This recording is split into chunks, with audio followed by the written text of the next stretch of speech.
Welcome to Take 5, your 5-minute inspirational message from Solid Rock Drogheda. Over the last few days, I've created extra work for myself, and it's all Michelangelo's fault. Let me explain.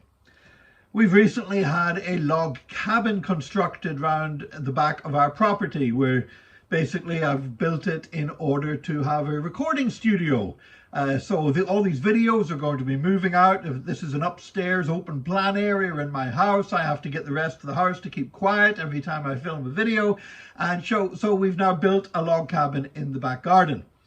And as we're kitting it out, one of the first things I had to do was to apply the wood stain, the preservative, to the outside of it. Once the log cabin goes up, if you don't put the wood stain on in the first couple of weeks, then the wood will start to weather and turn grey, and you're never going to get it looking right. Now, my friend Jim McGovern, Jim was horrified when I told him I was going to use blue wood stain, petrol blue wood stain, but anyway, that's what we're doing. That's the color that we wanted to do it. Well, as I was painting it, applying wood stain is a long job. We're talking a structure made with planks, with all grooves between the planks.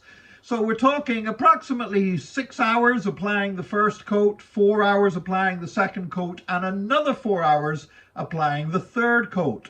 However, the back of the log cabin backs onto a line of trees, of Leylandii trees. That is the boundary fence between myself and my neighbour. And nobody's going to be going round the back of the log cabin. So I'd said to myself, I've still got to put preservative on, but I can slap it on any old way. I don't have to be really careful about getting it just right, because nobody's going to see it. Well, at least that was my plan.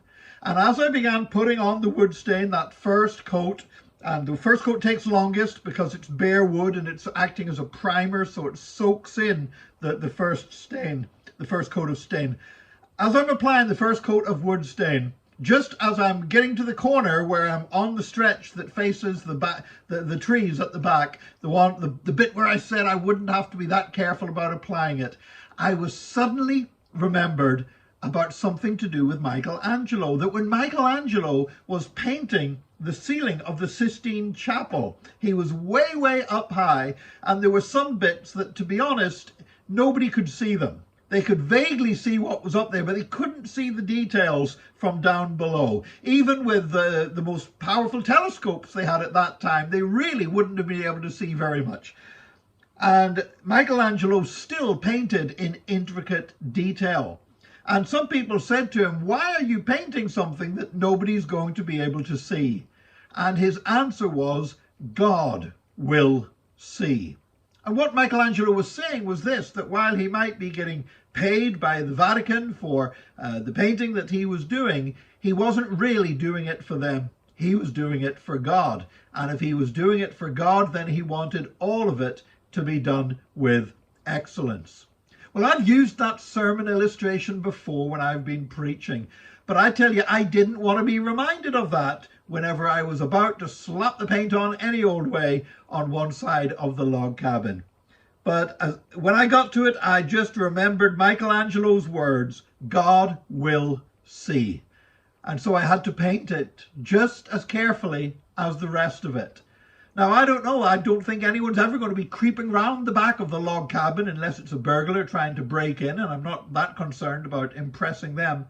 But nevertheless, God will see it. You know, I think it's important that we ask, who are we doing things for?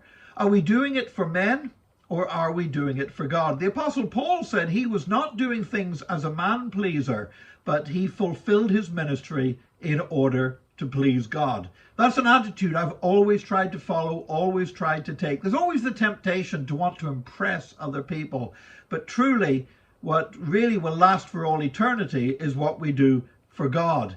And we want what he thinks about what we're doing is what's really important. I hadn't really thought that it would apply to me applying wood stain to a log cabin, but this week it did. And so I spent extra time and extra work, all because of Michelangelo. I'm not mad at him. I'm actually grateful, because it reminded me once again that I need to be doing things not in order to please men, but in order to please God. And I think that's a great attitude for all of us to hold, and a great guide for us to live by in Jesus' name. Thank you for joining us today for this Take 5, your 5-minute inspirational message from Solid Rock Drogheda.